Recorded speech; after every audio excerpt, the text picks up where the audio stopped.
The quiet hum of the Keprian surveyor was the only sound on the bridge. Outside the main viewport, the stellar nebula K7 drifted in silent waves of violet and deep blue gas. It was a peaceful place, perfect for science. Captain Lee Yuna watched the colors shift from her chair. Her ship was not a warship. It was a vessel for discovery, with smooth, clean lines and gentle lights. Her crew were scientists, not soldiers. Their mission was simple: map the nebula, study its composition, and look for anything unusual. The main scanner station. Kim Jun adjusted his instruments. He was a man who loved patterns. The steady data flow from the nebula was like a soft song. For days it had been normal. Hydrogen, helium, traces of cosmic dust. Nothing special. Then, a tiny ripple appeared on his screen. It was a small thing. A slight change in the local gravity field. It was gone as quickly as it appeared. Kim Jun frowned. He ran a diagnostic on his scanner. The tool was working perfectly. He marked the location and went back to work. An hour later, it happened again. In the same area. This time, the ripple was accompanied by a spike of residual radiation. The signature was strange. It was not natural decay from the nebula. It was also not like the clean energy signatures of Keprian ships or any known species. This was messy, violent, like the echo of a powerful explosion, but one that had been somehow contained and then faded. "Captain," Kim Jun said, his voice calm but interested. "You might want to see this." Lee Yuna walked over to his station. She looked at the data scrolling down his screen. "What am I looking at, June?" "Anomalous readings. Sector Theta 9. Gravity distortions and residual radiation that don't match any known profiles. It's faint, but it's repeating." A mild interest sparked on the bridge. Anomalies were their job. Xenobiologist Choi Su looked up from her own work. Could it be a new type of stellar object? A condensed nebular core? "Maybe," Kim Jun said. "But the radiation signature is sharp, artificial, or at least not purely natural." Communications Officer Park Min smiled. He was the youngest on the bridge, always hoping for excitement. "Or it could be a relic, a ship from the first species, buried in the gas. Think of the history." Captain Yuna held up a hand. "Let's not get ahead of ourselves. First, we confirm." She returned to her chair. "Plot a cautious course to Sector Theta 9. Minimal power to engines. Let's not announce our presence until we know what's singing." The surveyor moved through the nebula like a ghost. The beautiful gas clouds drifted past, now feeling less like a quiet ocean and more like a curtain. What was behind it? As they got closer, Kim Jun's scanners began to paint a stranger picture. The gravity ripples were not random. They formed a rough pattern, like waves hitting a shore. And the radiation was not fading. It was layered, as if many events had happened in the same spot over a long, long time. "It's not a single object," Kim Jun announced, his fingers flying over his console. "It's a field of events. It's like reading the afterimage of a fight. A very big, very energetic fight that happened in empty space." Choi Su looked concerned. "A battle? In this empty place? Who would fight here?" "That's just it," Kim Jun said. "If it was a battle, the weapons used don't match anything in the Alliance database. The energy signatures are all wrong. They suggest massive matter conversion, but with the efficiency we can't achieve. And look here," he pointed to a subscreen. "There's a slight spatial warp, not from a ship moving faster than light. More like space itself was dented, and then it slowly popped back." A quiet tension settled on the bridge. This was no longer just an interesting rock. This was a mystery. Captain Yuna considered their options. Standard protocol for an unknown anomaly was to observe, then send a probe. But the nebular gas was thick here, scattering their long-range scans. They were getting echoes and shadows, not a clear picture. "We need to see," she finally said. "Use a low-power tactical sensor pulse. Just enough to push the nebular dust aside for a clearer scan. No active targeting, just a light push." Kim Jun nodded. A sensor ping, wide dispersal. It will be like turning on a light in a foggy room for just a second. Do it. Kim Jun initiated the sequence. A low thrum passed through the ship as the pulse was emitted. On the main viewport, the swirling violet gas seemed to shudder and part for a moment along a wide path. For that single second, the scanners looked into the cleared space. The data poured in. Kim Jun's breath caught in his throat. His eyes went wide. The screen was not showing the aftermath of an ancient battle. It was not showing a strange stellar object. It was showing a fleet. Ships. Dozens of them. Hanging in the blackness just beyond the nebula's edge. They were not beautiful. They were not smooth. They were blocky, angular, and dark. They looked like giant slabs of metal and rock, covered in sharp edges and massive, barrel-like projections. They had no visible markings, no running lights. They simply sat there, silent and immense, guarding the mouth of a strange, shimmering distortion in space that glowed with an unhealthy purple-gray light. The scanner's quick analysis flashed on a corner of the screen. Vessel design, unknown. Power signatures, extreme. Configuration, clearly military. Origin, NO match. The gas cloud swirled back, hiding the view again.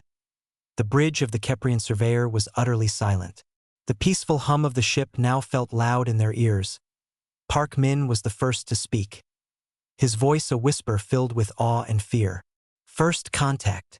Captain Lee Yuna stared at the now empty viewport, where the image of those brutal, silent ships was burned into her mind. This was not the discovery they had hoped for. This was something else entirely. No, she said quietly, her scientific mind trying to process what she had just seen. That wasn't a fleet on a journey. Those ships weren't moving. They were holding a position. She turned to Kim Jun, her face serious. What were they looking at? What is that rift they're guarding? Kim Jun could only shake his head, his earlier excitement gone, replaced by a deep, unsettling curiosity. The scanners had detected the ships, but he had a terrible feeling they had only seen the first and smallest part of the mystery. A heavy silence pressed down on the bridge of the Keprian surveyor. It was the quiet of held breath, of minds struggling to understand what their eyes had just seen. Captain Lee Yuna was the first to move. She straightened in her chair, her hands gripping the armrests. Full stop. All non-essential systems to silent running. Her voice was low but clear, cutting through the shock. The ship's gentle hum dropped to a near whisper. The lights on the bridge dimmed slightly. They were now a quiet observer hidden in the colorful gas of the nebula.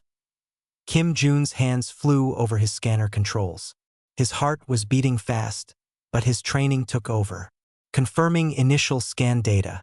I count 47 distinct vessel signatures. Mass readings are enormous. The smallest is 3 times the size of the surveyor. The largest is a capital class, maybe a command ship. The size is off the scale.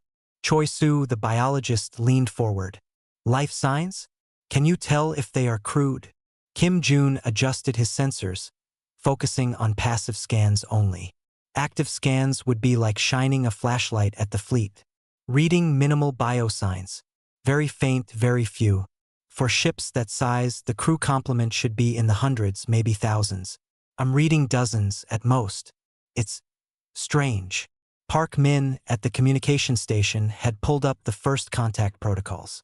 The documents were full of hopeful words about peaceful greetings and cultural exchange. They felt childish now.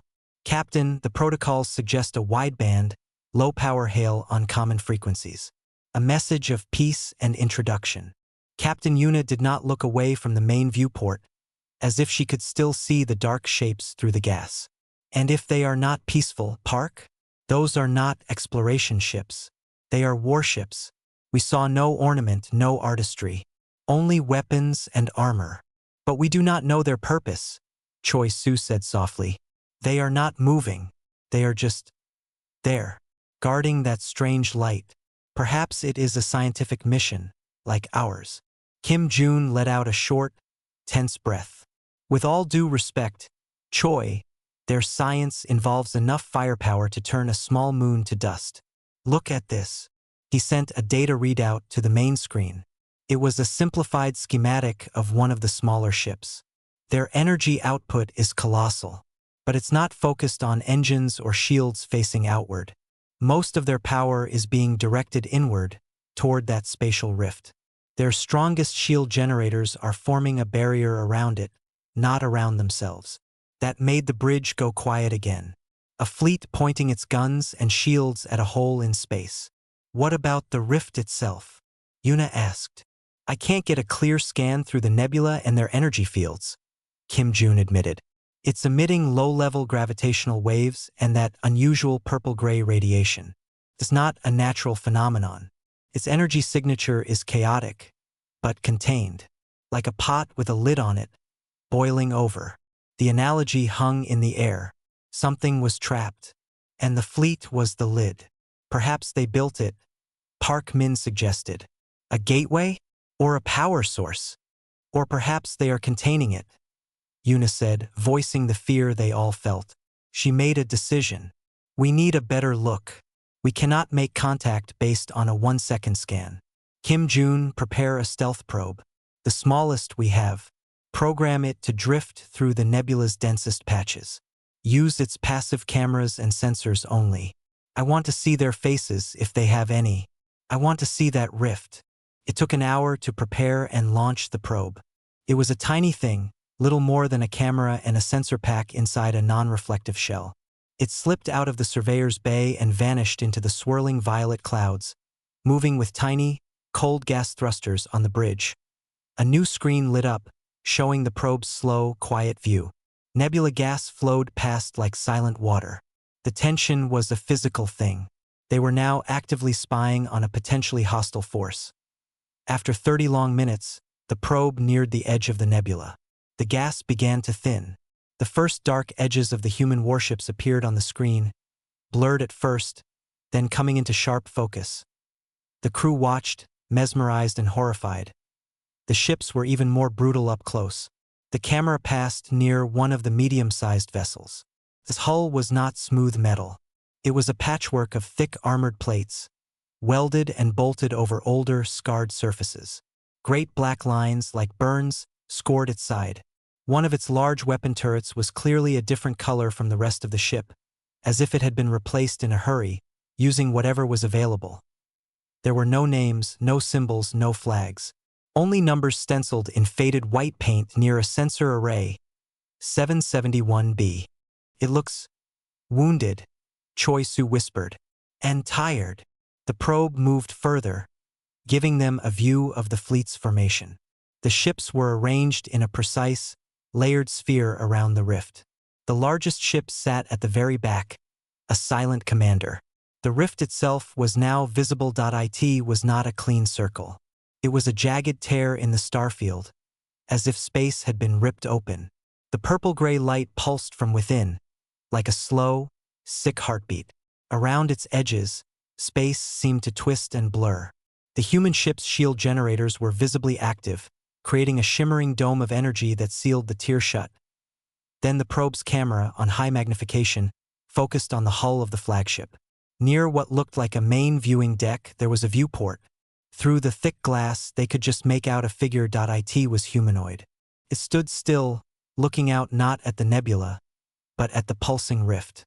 The image was grainy, but they could see the figure was wearing a simple, dark uniform. His face was pale and drawn. It showed no expression, only a deep, empty watchfulness. The figure turned its head slightly, as if feeling the weight of a gaze. It looked not at the probe, but past it, into the nebula. For a single moment, its eyes seemed to meet the camera's lens across the vast, silent distance. Then, on the flagship, a small red light began to blink. The probe's sensors detected a sudden, sharp targeting scan. A tight, powerful beam that swept directly over the probe's position. It was not an attack. It was a searchlight. The probe had been noticed on the bridge of the surveyor. Kim Jun's panel lit up with a new, urgent signal. It was a raw, unencoded broadcast on every standard frequency. It was not a hail of peace. It was a single, repeating word in a rough, tired voice that crackled with static but carried absolute authority. Leave.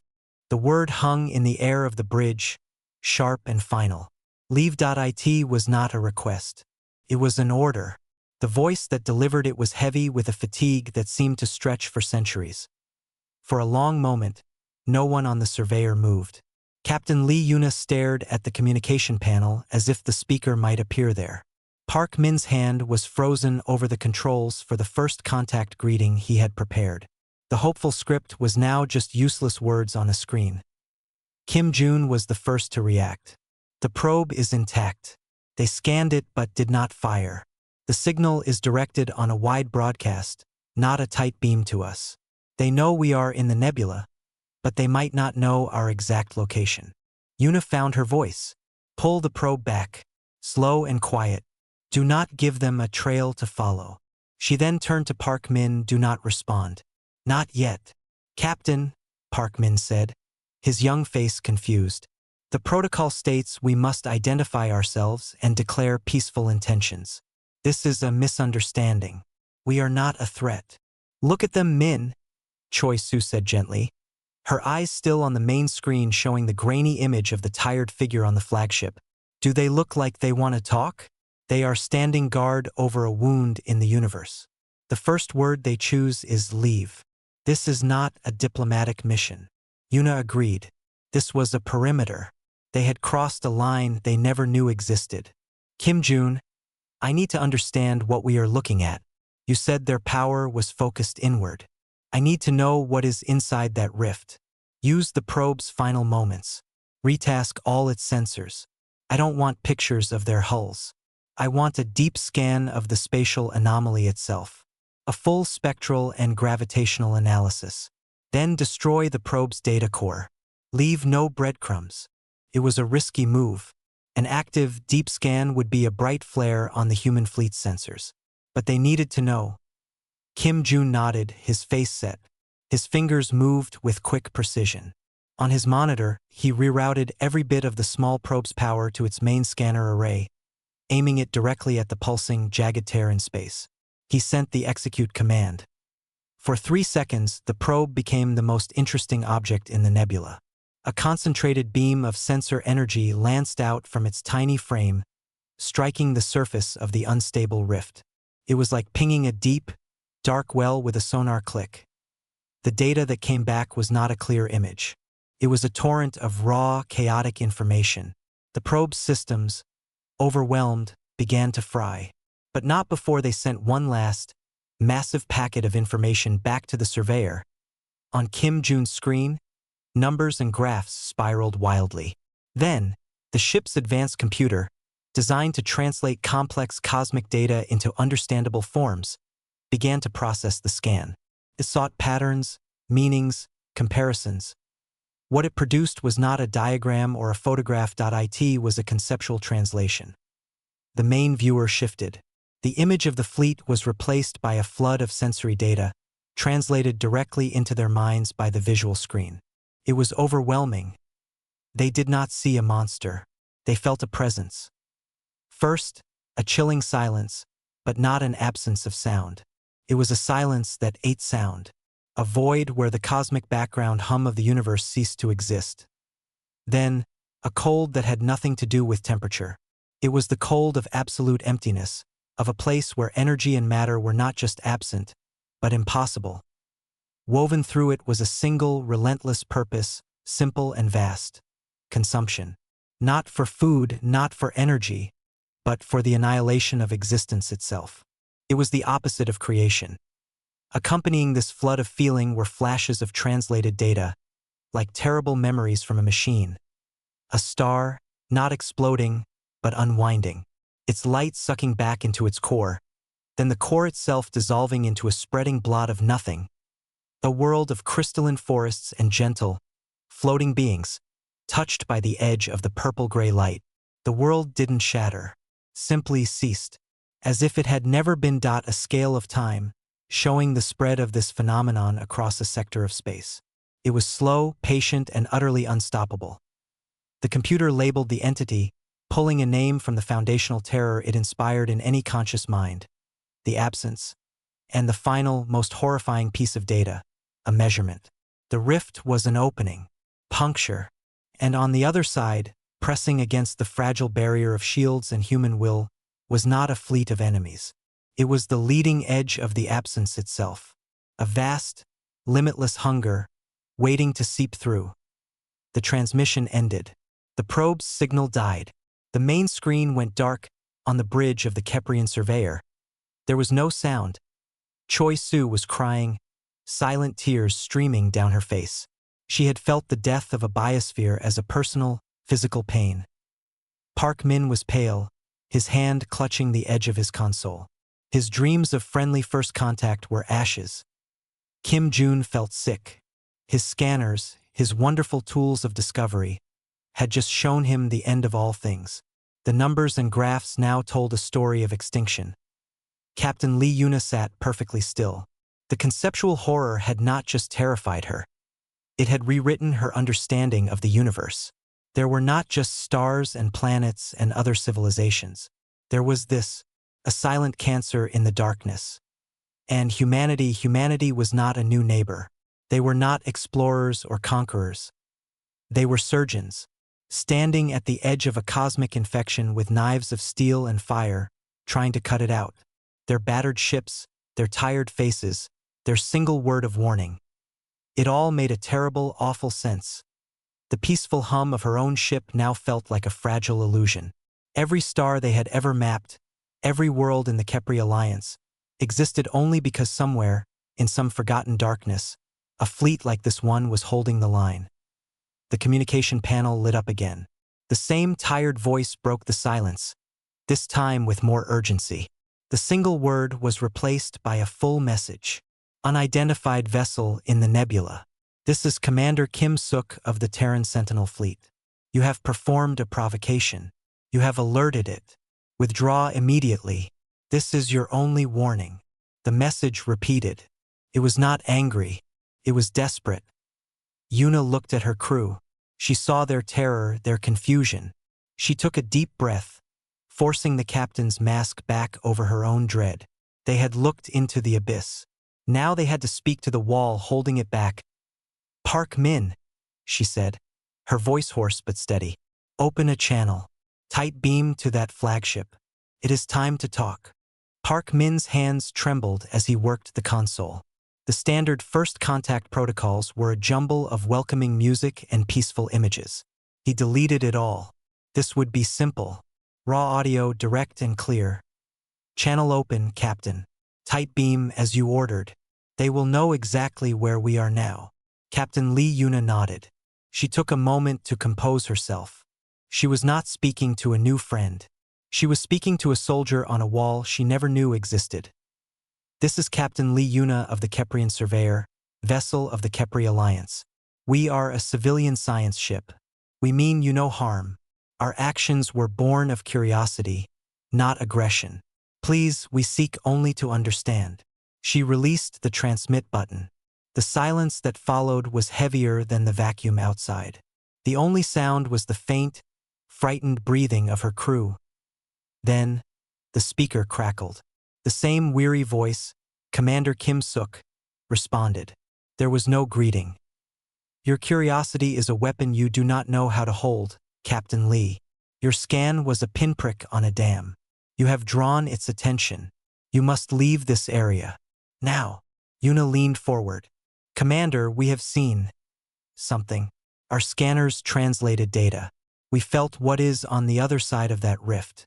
We understand you are containing a threat. A dry, humorless sound came over the calm. Something like a laugh with all the joy stripped out. You understand nothing. If you understood, you would already be fleeing at your ship's maximum speed. You felt a shadow, a whisper. We stare at the source.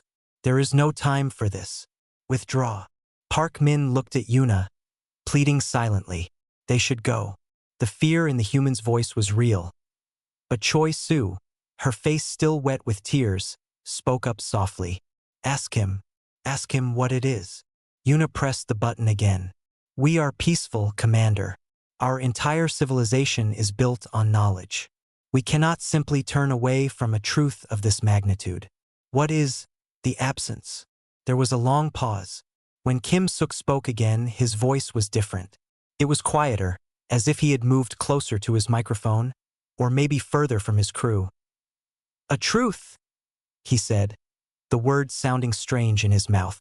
"You call it a truth. We call it the silence. It is the end of truths, the end of questions, the end of stars, planets, and stories. It does not hate you. It does not think of you at all. You are just material, to be unmade." He took a ragged breath. "Your scans, your peaceful intentions, your Kepri alliance. In its path, these things are less than dust. It does not conquer. It erases. We are not soldiers in a war. We are custodians of a quarantine. And you have knocked on the door of the quarantine zone." Kim Jun had been studying his instruments. He whispered urgently to Yuna. "He's right. The rift activity is increasing. The energy fluctuations are rising by 2%. Our scan agitated it." Yuna felt a cold dread solidify in her stomach. Her curiosity had done this. "Commander, is there a danger? Has our scan compromised your position?" This time, the response was immediate and fierce. "Every second you remain is a danger.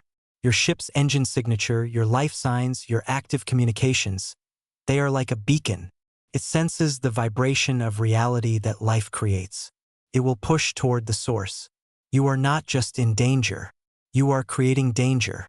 For yourselves and for us."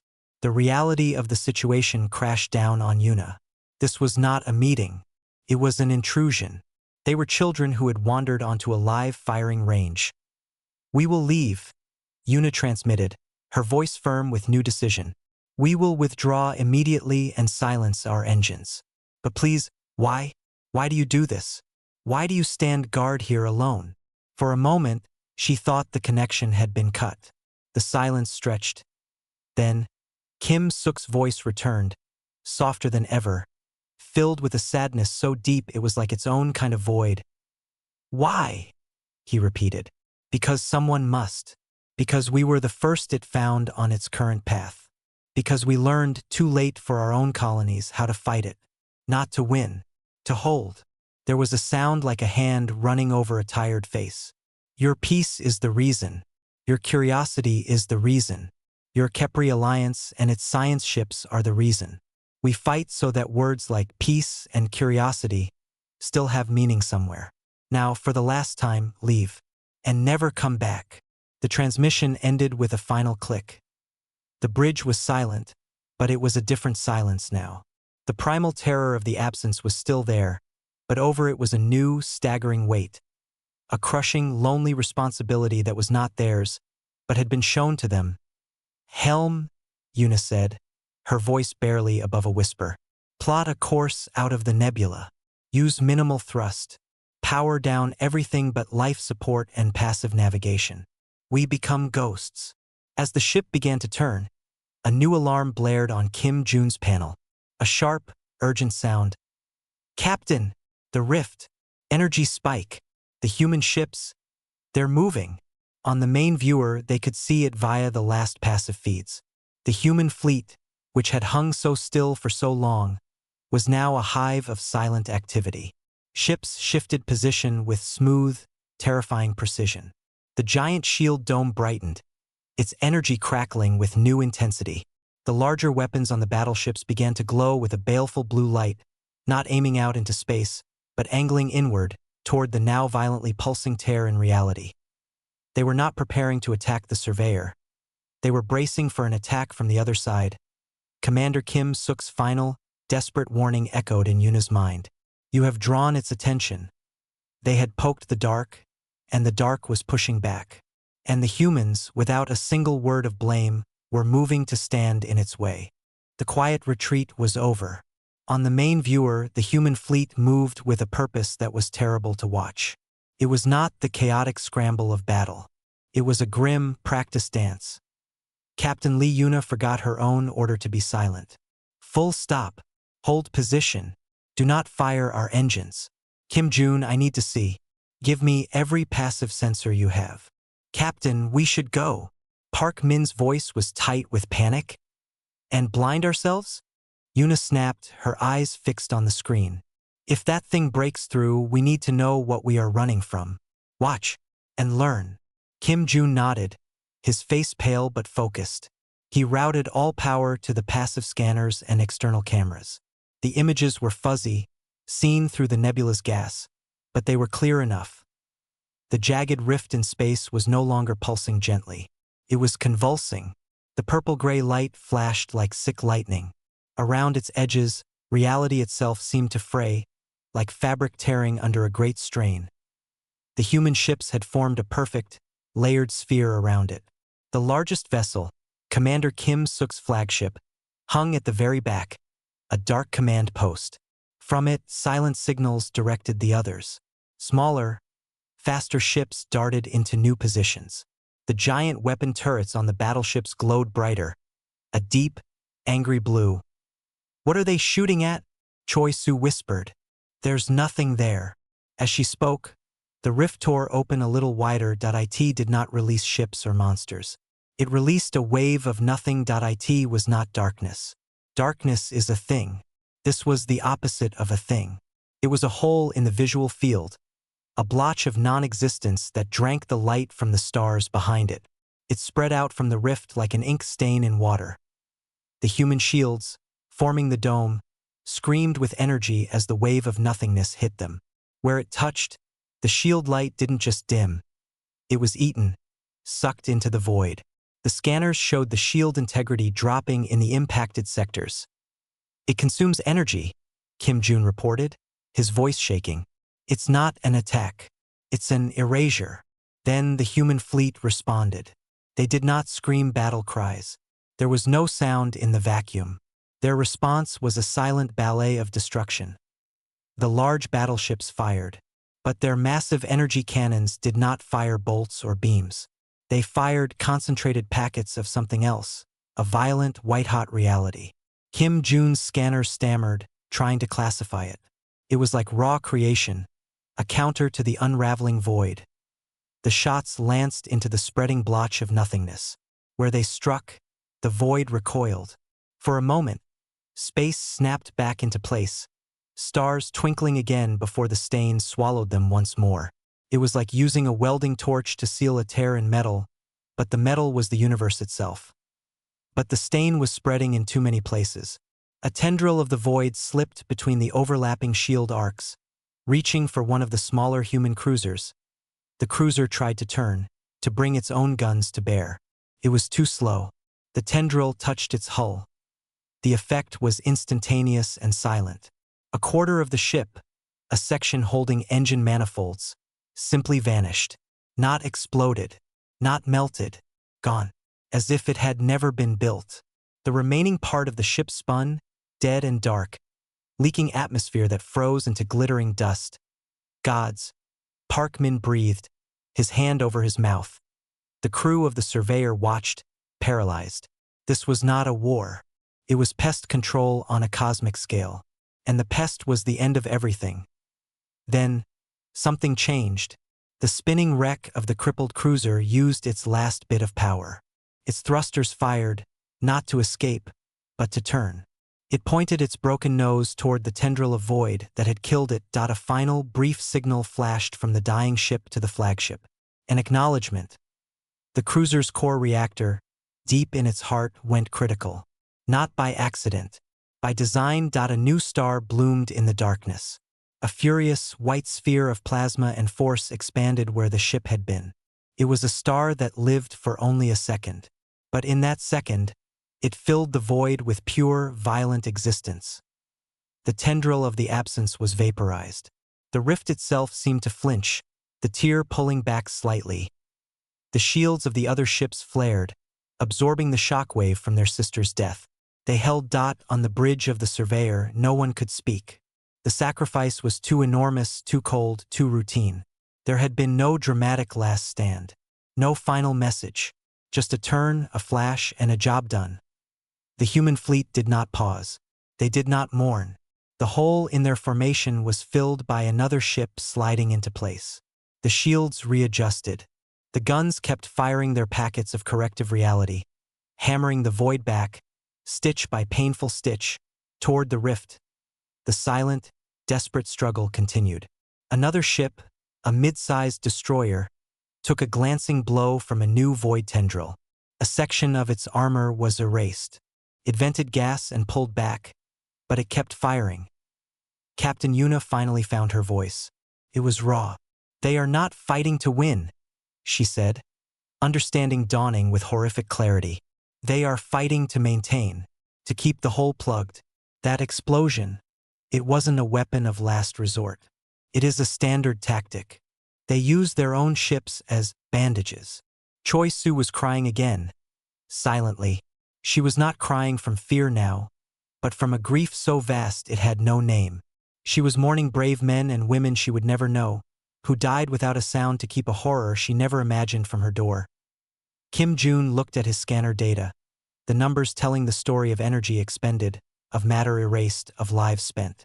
"The rift activity is stabilizing," he whispered. "They are containing it." Again. On the screen, the violent flashing of the rift began to slow. The blotches of void were pushed back, compressed, until they were swallowed once more by the jagged tear. The human shield dome glowed with a steady, strained light, sealing it shut.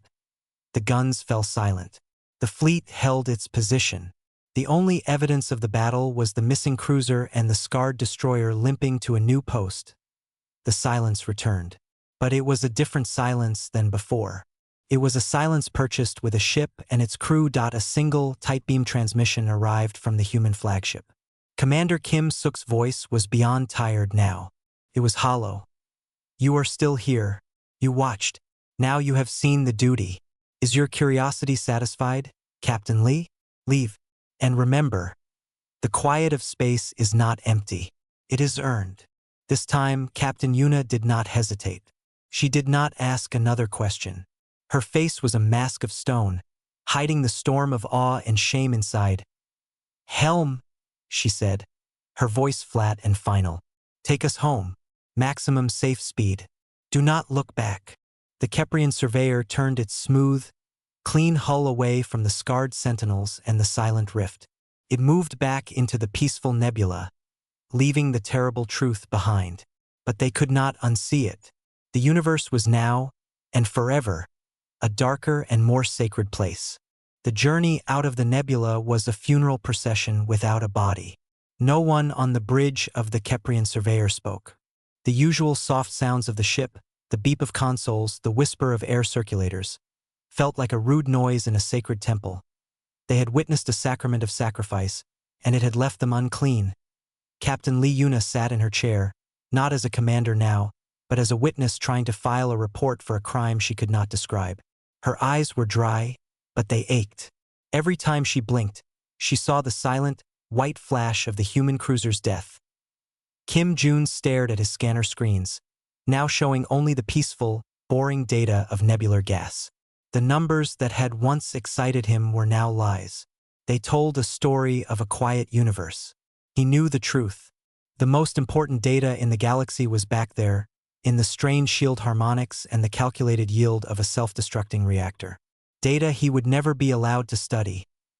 Park Min had closed the first contact protocols. The files were archived under a new folder he labeled, with a heavy heart, irrelevant.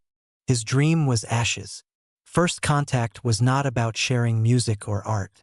It was a strained voice saying leave and a ship turning itself into a bomb. Only Choi Su moved. The xenobiologist, whose life's work was understanding life, was trying to process a willful act of death on a scale she could not grasp. She methodically cleaned her station, her movements precise, as if trying to impose order on a universe that had just shown her its ultimate disorder. They were 2 hours into their silent withdrawal when the communication panel chimed softly. It was not an incoming hail. It was a data packet transfer request. The origin was a compressed, encrypted signal traced back to the human flagship. A jolt went through the bridge. "It's them," Kim Jun said, his voice rough from disuse. Yuna straightened. "On screen, but isolate it. Run it through every containment protocol we have. I don't want a stray signal, a fragment of that thing getting into our systems." The packet was clean. It held no code, no hidden threats. It was a simple bundle of files. When Park Min opened it, a menu appeared. It was not labeled in Galactic Standard. It was in the human script, angular and sharp. But a simple numerical index translated it. File 1, Eden Prime, Visual Archive, File 2. First sensor contact, log, text/audio, File 3. Silenced Worlds, FTL telescope recordings, visual, File 4. Sentinel Doctrine, document, text, File 5. Final transmission from Outpost Delta, audio. He's sending us his report, Una whispered. He's answering the question we asked. Why? Do we look? Choi Su asked, her hand hovering near her console. She was afraid. We have to, Una said. He sent it. We owe him that much. Start with the first one. Park Min opened File 1. The main viewer bloomed with color and light. It showed a world of impossible beauty. Lush green forests under a gentle yellow sun. Cities of elegant, soaring spires that seemed to grow from the landscape itself. Humans, smiling, laughing humans in clean, bright clothes, walked through peaceful plazas. Children played by clear blue water. The sky was a deep, perfect blue. The data tag read, Eden Prime, Homeworld, 12 years pre-silence.it was a paradise. It was everything the Kepri Alliance hoped to be. It was a vision of peace that made the interior of the Surveyor seem cold and sterile. The video ended. File 2 was a log entry. A calm, professional female voice played over sensor readouts. Asterisk, anomalous gravitational decay detected in system HYG 781. No stellar collapse model fits. Sending probe. Asterisk then, later, a trace of confusion. Probe telemetry has ceased. Not destroyed. Signals indicate cessation of physical laws at point of contact. Sending second probe with wider sensor suite. A pause, filled with static that wasn't static. It was the sound of nothing. Asterisk, we have lost contact with the Helsinger Research Colony.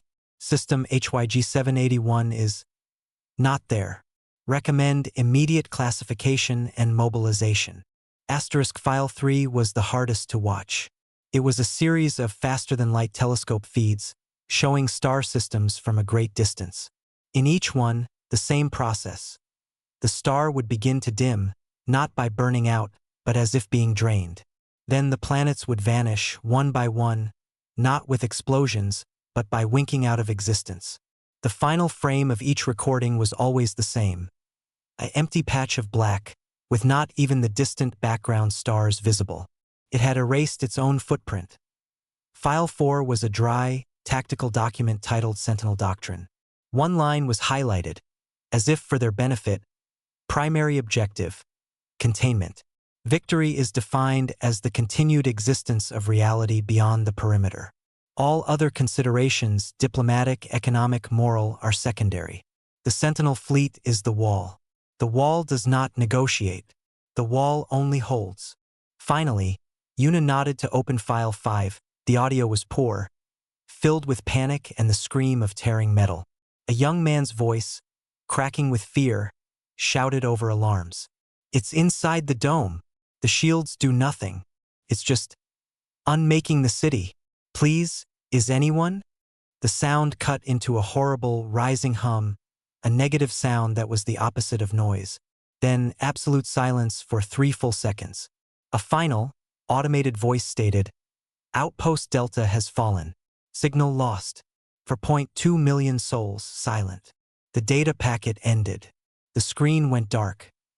The paradise, the first curious log, the erased worlds, the cold doctrine, the final screams. It was a history lesson written in light and blood. Kim Jun put his head in his hands. They weren't always like that. They were like us. They were explorers. And then they found the fire, Una said, her voice hollow. And they built a wall of their own bodies so the rest of us wouldn't have to see it burn. Choi Su pointed a trembling finger at the screen. The final file. He didn't send us tactics or technology. He sent us their pain. He sent us their why. So we would understand the cost of our peace. A final text message scrolled across the bottom of the screen from Commander Kim Suk. It was not voiced. It was just words, stark and simple. You asked why.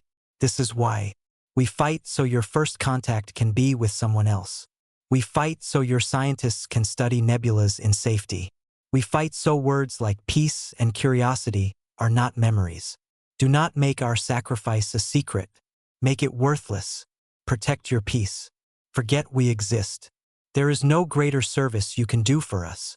The transmission link severed. The bridge was silent once more, but the silence was now full of ghosts. Ghosts of a beautiful world. Ghosts of lost colonies. Ghosts of a cruiser crew who turned their ship into a candle to snuff out the dark. Captain Lee Yuna looked at her crew, their faces pale in the low light. They were not the same people who had entered the nebula. They had been shown the ledger of the universe, and on the balance sheet, their entire civilization was a single precious entry on the credit side, paid for in blood by a stranger. Set course for the Alliance, she said, her voice finding a new, grim strength. We have a report to file. But in her mind, she was already writing it. She knew the truth could never be told. The horror would cause panic. The nobility would cause a crusade. Both would break the silence. Both would dishonor the wall. The surveyor sailed on, carrying its terrible, sacred knowledge home. The afternoon unfolded softly, like a gentle landing after a long flight. The games eventually settled into quiet contentment. The children, tired from their adventures and full of cookies, grew calm. The housekeeper began the easy task of tidying up, not with haste or anxiety, but with a quiet rhythm. She folded the blankets. She plumped the cushions and returned them to the sofas. The man watched her for a moment, then stood and began to help. He picked up a stray cushion. He lifted a corner of the blanket to help her fold it. It was a simple, domestic act that felt strangely meaningful. When the sunroom was restored to order, it didn't feel sterile anymore. It felt like a room that had been properly used, like a well-loved book put back on the shelf. The scent of cookies still lingered in the air. The housekeeper looked at the children, who were now yawning on the sofa. I think, she said softly to the man, it might be time for a little quiet, maybe a story before rest time. He nodded. This was the transition, and he felt a new responsibility to be part of it, not just an observer. Would you like me to read to you? He asked his children. His daughter nodded, her eyelids heavy. His son just leaned his head against the sofa cushion. The man went to the bookshelf in the corner, a beautiful piece of furniture filled with pristine, expensive children's books, gifts he had sent but never opened. His fingers trailed over the spines. He pulled out a classic, A Tale of a Brave Little Engine. He sat on the sofa, and his daughter immediately curled up next to him, her head finding a spot on his arm. His son, after a moment's hesitation, shifted closer on his other side. The housekeeper sat in a chair nearby, picking up some mending, giving them this space but staying within the circle that he began to read. His voice, usually giving commands or speaking in meetings, was tentative at first. But as he read about the little blue engine struggling up the hill, he found a rhythm. He did the voices, making the train sounds, just as he faintly remembered his own father doing for him, a lifetime ago. His daughter's breathing grew deep and even. His son's body grew heavy against him that he finished the story and sat very still, not wanting to break the spell. The weight of his sleeping children against him was a greater comfort than any luxury he had ever owned. He looked over at the housekeeper. She was smiling softly, her needle moving slowly through the fabric. I should put them to bed, he whispered. Let them rest here a moment, she whispered back. They're comfortable. So he sat. And as he sat, surrounded by the quiet hum of the house and the soft sounds of afternoon, his mind began to turn, not with plans for business, but with plans for a different kind of future. The shock of the morning had crystallized into a clear, calm resolve. When the children stirred, he and the housekeeper worked together to guide them upstairs to their rooms for a proper nap. It was a quiet, cooperative dance. After they were tucked in, he walked back downstairs with her. In the kitchen, he poured 2 glasses of water. He handed one to her. I meant what I said, he told her, his voice low and steady. I want to make this a permanent change. I will have my assistant draw up a new agreement. Your pay will reflect the new responsibilities. And, he paused, gathering his courage. You mentioned your own children, far away. Her expression softened with a familiar ache. Yes, sir. With their grandmother. I send what I can. I would like, he said, choosing his words with care. If it is possible and if you would like to arrange for them to visit. Here. During the summer, perhaps. I think. He looked around the kitchen, seeing it not as a showroom, but as a place that could hold laughter. I think this house could use more of that kind of life. And your children should know the wonderful person their mother is. For the first time that day, her eyes filled with tears. She blinked them back quickly, but the gratitude in them was unmistakable. She didn't thank him with grand words. She simply put her hand over her heart and gave a small, deep nod. It was enough. Later, when the children awoke, the day did not return to its old, stiff pattern. The father did not retreat to his study. He stayed in the living room, building a simple puzzle with his son while his daughter drew pictures at the table. The housekeeper moved around them, preparing an early, simple dinner. The sounds were different now. The clink of puzzle pieces, the scratch of crayons, the soft chopping of vegetables. It was the sound of a household, not a museum. That evening, after the children were in bed, the man stood at the window of his study once more. The sky was dark now, dotted with stars. The shock was gone, replaced by a settled, profound understanding. He hadn't caught his maid misbehaving. He had finally seen the truth of his own home. He had found a stranger who had the courage to give his children what he could not, and in doing so, she had given him a map back to them. The house was quiet again, but the silence was no longer empty. It was a peaceful silence, resting on the memory of a dragon's growl, the taste of a lumpy cookie, and the feeling of two small heads resting trustingly against him. For the first time in years, the billionaire was not just the owner of the house. He felt truly like he was home.